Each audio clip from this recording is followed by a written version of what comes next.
કોઈને બાપુ આ બેઠા એ બધા લગભગ બાપુ કોઈ વાહન વગીના નહીં આવ્યા હોય, કોઈના ખિસ્સામાં ખાલી ખિસ્સું નહીં હોય. અમારે ત્યાં ઓલો ત્રણે મેળામાં જવું ને 8 દીની વાર હોય ને 8 દી આળોટવાનું ચાલુ કર્યું ને તે 3 રૂપિયા આપે. અત્યારે તમે જુઓ તો પૈસા પૈસા પૈસા છે ને. તેથી એક આંગળી જાય એટલું ફાંકું હોય ને આપણા કપડાને તોય આપણી માવડીઓ એમ કે લાય લાય બેટા 2 ટાંકા લઈ દો.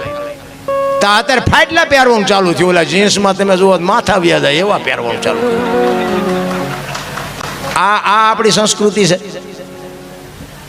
અને પાછા એને બધા પૈસા વાળા કે આ હારા વાળા એટલે ફાટલા પહેરીને આવ્યા છે ને હારા વાળા. પણ આપણે હાય પાડવી પડે, ક્યાં જવું. સમયની બલિહારી છે મારો કહેવાનો મિનિંગ. હું તો ક્યારેક ક્યારેક એવા ફાટલા પહેરેલા નીકળે તો મને એમ થાય કે આવા તો આપણે પહેરી પહેરીને મરી ગયા, ખબર નથી આવું ટાણું આવશે ને હાસવે ને રાખત. અત્યારે આમની અરે આપણે પ્યારાથી નીકળે વગર ઓલે મેળાવી જાય.